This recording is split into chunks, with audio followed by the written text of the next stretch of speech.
Good morning mga ka-farming. Ayan, magka-rhyme. Dito tayo sa jujube natin na binili natin na in-order sa Taiwan. Namunga na siya. Ayan, para siyang mansanas na maliliit. Maliliit talaga.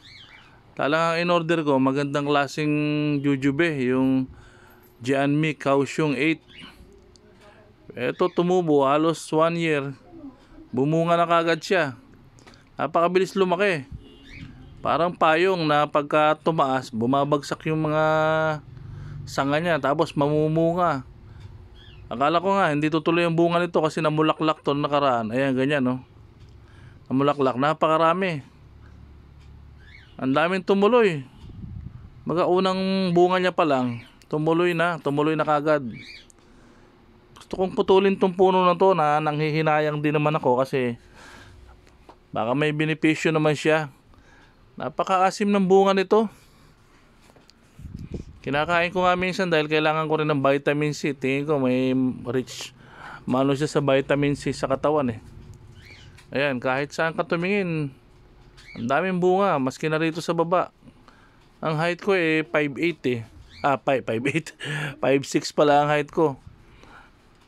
Oh, halos abot na. Ito, ganito ang bunga niya, oh. Tinikman ko to nung isang araw, napakaasim. Grabe. Nung nakaraan isang araw din. Sakit ng lalamunan ko, para akong sisipunin, ubuhin. Main ako ng 3 nito. Siguro nga maganda ang benepisyo sa katawan ng vitamin C. Nawala-wala yung pananakit ng lalamunan ko. Ayan ang ugat niya. Kaya pala biglang lumaki, tumagos na yung ugat dito sa 10 liters na pinagtamna natin. Ang bilis lumaki. Ayan, naipit na ng tali niya yung pinutol ko na lang yung katawan niya eh. Ito na kagad, wala pang 1 taon niya, ganyan na kagad ang katawan niya. Ang bilis lumaki.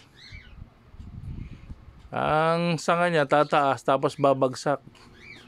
Pagbagsak, gagapang. Gagapang, ayan, parang payong. Bubunga siya ng marami. Ito nga yung halaman ko na isa rito na Pakistan mulberry. Halos natabunan niya na rin eh. Oh. Ayan ang bunga, ang dami oh. Tayo pagmumukha ko na yan. Oh. Ayan, kahit kasan tumingin, ang daming bunga nung jujube na to. Kaya lang ang liit ng bunga, hindi ko ini-expect na gano'n. Ayan, sanga niya, tataas siya, babagsak pababa. Ayan, bababa siya. Pagbaba, tsaka mamumunga ng napakarami. Ayan. Kaya pala sa ibang bansa, yung mga ganitong farming, jujube farming nila, may mga gapangan na parang mga tinatali yung sanga nila para maputol. Ito yung Sao mulberry na Pakistan mulberry. Halos hindi na gumanda ang bunga dahil natabunan niya ng araw. Yung hindi na naaarawan pala.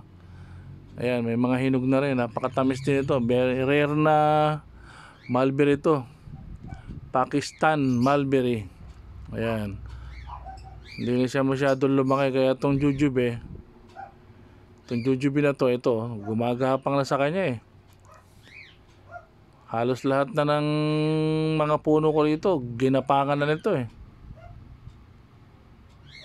Pati yung puno ko dito na namumulaklak na nagbubunga ng guyabano, natigil din sa pamumulaklak pagbubunga. Dahil siguro sa kanya eh. May tinik kasi itong jujube na to, marami. Ayan ang bunga niya oh, parang perlas na... Parang maliliit na mansanas. Gulat ako, napakabilis lumaki eh. Halos hindi ko kasi napapansin to. Nandito sa bandang likuran to nung tinatamnan ko. Ayan, meron na naman tumaas na sanga siya. Ayun, tumaas. Pagbagsak niyan, paglaylay niyan, ayan na naman, magbubunga na naman yan. Pag-aaralan ko to kung paano ko to tatabasin. Paano ko babawasan ng sanga. Bala ko, tanggalin lang yung isa rito, dugsungan ng... Bali dalawa yung sanga niya eh. Dugsungan ng ibang variety. Tapos tong isang papanatilihin ko dahil palagi ko may benepisyo rin sa katawan tong jujube na to. Yung asim niya na ano ba tawag dun? Yung asim niya na nakasama sa bunga niya, may benepisyo sa katawan ng tao yan. Ano? Sino kaya nakakaalam nito kung anong klaseng jujube ito, mga kasama sa grupo dyan? Napakaasim niya eh. Bye bye!